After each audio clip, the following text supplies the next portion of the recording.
حضرت واصف علی واصف رحمۃ اللہ کا بڑا پیارا جملہ ہے کہ پریشانی حالات کی وجہ سے نہیں، خیالات کی وجہ سے ہوتی ہے. ہماری پریشانیاں ہماری غلط فہمیاں ہوتی ہیں. ہم نے غلط پیمانے بنا لیے خوش نصیبی، بد نصیبی، کامیابی اور ناکامی کے. قرآن پاک میں اللہ تعالیٰ ارشاد فرماتا ہے کہ میں جب ہم ایمان لے آئے، جب ہم نے کلمہ پڑھ لیا تو اب اللہ نے کہہ دیا ہے کہ میں آزماؤں گا بھوک سے اور خوف سے. خطرناک بھوک کون سی ہے کہ خواہش بھی اور پوری بھی نہ ہو رہی ہے. خوف کیا ہے کہ جو حاصل شدہ چیزیں ہیں وہ چھن نہ جائے. آج آپ دیکھ لیں کہ آرزوئیں بڑھتی جا رہی ہیں، کمپیریزن بہت زیادہ ہو گیا. رسول اللہ صلی اللہ علیہ وسلم کی حدیث ہے کہ جب بھی دیکھو اپنے سے نیچے کو دیکھو. سر اٹھا کے اللہ سے کچھ مانگنے سے پہلے سر جھکا کے وہ ساری نعمتیں گن لو جو اللہ نے پہلے سے دی ہوئی ہیں. اینگزائٹی وسوسوں کی، نیگیٹو تھاٹس کی بیماری ہے. یا ماضی کا پچھتاوا یا مستقبل کے اندیشے. پریزنٹ مومنٹ میں بندہ نہیں رہتا، یا ماضی کے اس کے بارے میں سوچتا رہتا ہے. آدھے لوگ تو ماضی بدلنا چاہتے ہیں، دیکھیں کیا چاہتے ہیں. وہ وقت جو ویسے ہی گزر گیا اس کو اپنے دماغ میں پھر سے لا کے، اللہ تو کسی کو اس کی برداشت سے زیادہ نہیں آزماتا، ہم خود کو آزما رہے ہوتے ہیں. خطرہ باہر سے نہیں ہے، کیونکہ انگزائٹی میں نا ایک فیئر بھی ڈیولپ ہو جاتا ہے، خطرے کا احساس ہوتا ہے. خطرہ باہر سے نہیں ہے، خطرہ اندر سے ہے. شیطان ہماری رگوں میں خون کی طرح دوڑتا ہے اور وہ دو ہی کام کرتا ہے، یا مغرور کر دیتا ہے یا مایوس کر دیتا ہے. جب آپ کے حالات اچھے ہوں گے تو مغرور کر دیتا ہے، یہ اس کا طریقہ واردات ہے. یا اگر کہیں ذرا سختی آئے گی تو وہ آپ کو مایوس کر دے گا. اور اللہ نے تو سیدھا سیدھا کہہ دیا کہ میری رحمت سے مایوس نہ ہونا، میری رحمت میرے غضب پر حاوی ہے. اپنے حال کو نہیں دیکھنا ہوتا، اپنے خیال کو دیکھنا ہوتا ہے. اس دن میں حضرت واصف علی واصف رحمۃ اللہ کی ایک آڈیو سن رہا، اس میں ارشاد فرماتے ہیں کہ پیغمبر کی ابتلا تقرب کی انتہا ہوتی ہے. جتنا پیغمبر تکلیف میں ہوتا ہے اتنا اللہ کے قریب ہوتا ہے. اللہ کی تقسیم امیر اور غریب کی نہیں ہے، خوشی اور غم کی نہیں ہے، قریب اور دور کی ہے. وہ ایک اور جگہ ارشاد فرماتے ہیں کہ اللہ کے راستے کی سب سے راز کی بات یہ ہے کہ مشکل میں بھی آسان رہتا ہے. دیکھیں، چھوٹے ڈر کو بڑا ڈر ختم کرتا ہے. ہم دنیا کو لے کے الجھ گئے ہیں. رسول اللہ صلی اللہ علیہ وسلم کی حدیث ہے کہ یہ دنیا جو ہے نا کافر کے لیے جنت ہے اور مومن کے لیے قید خانہ ہے. ہم نے جو ہمارا مضمون تھا نا وہ ڈپارچر کا تھا، ہم ارائیول کو لے کے بیٹھ گئے اور یہاں سے نکلنا ہی نہیں چاہتے. قید خانے کی سب سے بڑی نشانی یہ ہوتی ہے کہ جب بھی انسان اس سے نکلے تو خوشی خوشی نکلے.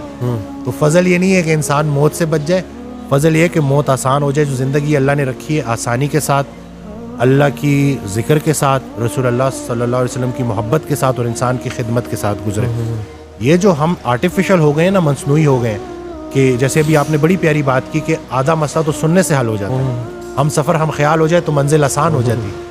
اکثر آپ ہاسٹل لائف سے مجھے یاد آتا ہے کہ آپ لیٹے ہوئے ہو اور آپ نے کوئی ضروری جو ہے چیزیں لینے جانا ہے اور آپ کہتے ہو کہ دوست کو کہتے ہو کہ یار میں نے بازار تک جانا ہے لیکن بڑا تھکا ہوں، اور وہ ایک دم سے کہتے ہیں کہ چل یار میں بھی تیرے ساتھ چلتا ہوں. وہ بس اتنا کہہ دینا کہ چل یار میں بھی تیرے ساتھ چلتا ہوں تو پتہ نہیں کہاں سے ہمت آ جاتی ہے. تو ہم انسان جو ہے نا انسانوں کے لیے بنے ہیں، انسانوں کی خدمت کے لیے بنے ہیں. ہم مطلب لوگوں نے کیا کیا ہے، لوگوں نے انسانوں کو رد کر کے ان مشینوں کا سہارا لیا. جم کو میں اسی لیے بھی ریکمینڈ کرتا ہوں کہ جم میں ایک سوشل سپورٹ بن جاتی ہے، ایک جم کا اپنا انوائرمنٹ ہوتا ہے، آپ ریگولر بیسس پہ آ رہے ہوتے ہو، سلام دعا بھی لوگوں سے ہو رہی ہوتی ہے، مرر میں آپ کو جو ہے ریزلٹس بھی نظر آ رہے ہوتے ہیں. تو یہ اس وجہ سے نا وہ ایک سپورٹ مل جاتا ہے ان اینگزائٹی ڈپریشن کے پیشنٹس کو کہ جو گھر میں ایک جگہ ایک کونے میں بیٹھے ہوئے ہیں. اور اب وہ جو تنہائی ہے نا وہ ان کے لیے سب سے خطرناک ثابت ہو رہی ہے، کیونکہ اب جو ایک فارغ بندہ ہے وہ جو ہے شیطان کے پورے کنٹرول میں ہوتا ہے اور وہ پھر ان تھاٹ سے نکل نہیں پاتا. سب سے بڑی ایڈکشن جو ہے نا وہ نیگیٹو تھاٹس کی ہے. اینگزائٹی ڈپریشن جس نے گزارا ہو اس سے پوچھیں کہ یہ کس حد تک خطرناک ہوتی ہے. ایکسرسائز کچھ ہارمونلی بھی چیزیں چینج کرتی ہے، یہ بھی میں بتا دوں. ایکسرسائز ہوپ مالیکول ریلیز کرتی ہے. جب ہم مسلس کو کانٹریکٹ کرتے ہیں تو ہوپ مالیکول ریلیز ہوتا ہے جس کے اینٹی اینگزائٹی اور اینٹی ڈپریسنٹ افیکٹس ہیں. یہ جو لیکٹک ایسڈ ریلیز ہوتا ہے جو ہمارے جب ہم رننگ کر رہے ہوتے ہیں یا ایکسرسائز کر رہے ہوتے ہیں اور ہمارے مسل جل رہے ہوتے ہیں، یہ لیکٹک ایسڈ پروڈیوس ہو رہا ہوتا ہے. یہ لیکٹیٹ برین میں جا کے اینٹی اینگزائٹی افیکٹ دیتا ہے. تو یہ جو ایکسرسائز ہے نا کہ مشقت، یہ تھوڑی دیر کے لیے تو ہمیں ذرا بھاری لگتی ہے لیکن اس کے جو مینٹل ہیلتھ کے اوپر بینیفٹس ہیں نا وہ کوئی بھی جا کے دیکھ سکتا ہے، ریسرچ آرٹیکلس پڑھ سکتا ہے کہ دنیا کتنا اس کے اوپر کام کر رہی ہے. ہمیں تو دین اسلام اللہ نے دیا تھا جو ہماری اسٹرینتھ تھی، ہم انفارچونیٹلی اس کو سمجھ نہیں پائے. قرآن ہم نے ترجمے سے نہیں پڑھا اور ہماری شاید وہ پرائرٹیز ہی چینج ہو گئی ہیں کہ ہم جو اصلی خوشی ہے نا اس کو نہیں محسوس کر پاتے اور ہم نے بے جان چیزوں میں اپنی جان اٹکائی ہوئی ہے. اس لیے بیماریاں اور یہ پریشانیاں آ گئی. جتنا آپ اللہ کے قریب ہوگے اتنا آپ انسانوں کے قریب ہوگے. بلکہ حضرت واصف علی واصف رحمۃ اللہ کی ایک آڈیو میں نا بڑی انہوں نے پیاری بات کی کہ جب بھی رات کو سونا, اللہ نے تمہیں کسی مقصد سے بھیجا, بے مقصد نہیں بھیجا. تو رات کو سونے سے پہلے خود سے کویشچن کیا کرو کہ کیا میری ذات لوگوں کے لیے بے ضرر ہے؟ اگر ہے تو مبارک ہو, دین کی ابتدا ہو گئی. پھر اگلا کویشچن کرو کہ کیا میری ذات سے لوگوں کو نفع ہو رہا ہے؟ اگر تو جواب ہاں میں ہے تو مبارک ہو, دین مکمل ہو گیا. دین کی ابتدا بے ضرر ہونے سے ہوتی ہے اور انتہا فائدہ بخش ہونے سے ہوتی. تو یہ ہم نے نا اس چیز کو لے کے چلنا ہے. اور یقین جانے میں خود اپنی جرنی بھی شیئر کر چکا ہوں. میں نے 3 ایئرز انگزائٹی کے ساتھ گزارے ہیں اور اس پورے پروسیس میں نا میں نے بڑا کچھ سیکھا. کیونکہ انسان وہ کہتے ہیں نا ڈوبتے کو تنکے کا سہارا, تو چھلانگیں مار رہا ہوتا ہے, کچھ نہ کچھ ڈھونڈ رہا ہوتا ہے. تو اسی دوران میں نے بڑی چیزیں سیکھیں. وہ راحت جو تمہیں سلا رہی ہے اس سے وہ تکلیف بہتر ہے جو تمہیں جگا رہی ہے. یہ جو اللہ کی طرف سے جو تکالیف آتی ہیں نا, یہ دعوت نامے ہیں جگانے کے لیے. کیا ہے میرے بندے, جاگ, کہیں زیادہ آرام پسند تو نہیں ہو گیا, کہیں زیادہ کمفرٹ میں تو نہیں چلا گیا, کہیں آس پاس دیکھ رہے یہ جو پڑوسیوں کے حقوق کے اوپر صحابہ سمجھتے کہ شاید جائیداد میں بھی ان کو حصہ نہ دے دیا جائے. تو یہ پورا اسلام جو ہے نا, یہ پورا کا پورا آپ کے پاس آپ کی پرابلمس کا حل ہے. لیکن ہم اس اسلام کو سمجھے نہیں ہیں. اکثر آج کل یہ سو کالڈ ذرا یہ جو کچھ لوگ ہیں وہ کہتے ہیں کہ کیسے آپ ایک بیماری کو اسلام سے ریلیٹ کر رہے ہیں. کیا اسلام آپ کو کمپیشنیٹ ہونا نہیں سکھاتا؟ کیا اسلام آپ کو ایمپتھی نہیں سکھاتا؟ کیا اسلام آپ کو ایکسرسائز کرنا نہیں سکھاتا؟ کیا اسلام آپ کو روزہ رکھنا نہیں سکھاتا؟ کیا اسلام آپ کو جس نے اپنے آپ کو پہچان لیا اس نے اپنے رب کو پہچان لیا. پہلے اپنی خدمت کرنی ہے پھر دوسروں کی کرنی ہے. تو یعنی کہ خود سے غافل والے جو مطلب قوی مومن بہتر ہے اللہ کی نظروں میں ضعیف مومن سے. یعنی کہ اللہ کو بھی وہ مسلمان پسند ہے جو پہلے اپنی خدمت کرتا ہے, جس نے اپنے آپ کو اس قابل کر دیا. تو انہی چیزوں کو اگر ہم سمجھیں گے نا تو ہم کوئی اسلام کو معاذ اللہ کوئی ایسا نہیں سمجھ رہے کہ جیسے ہم بیماری سے نظر ہٹا رہے ہیں. ہم یہ کہہ رہے ہیں کہ اگر ہم اسلام کو پراپر سمجھ جائے تو بنانے والے نے ہی ہمیں اسلام دیا ہے نا, تو اس نے پورا مکمل ایک ترتیب ہمیں بنا کے دی ہے.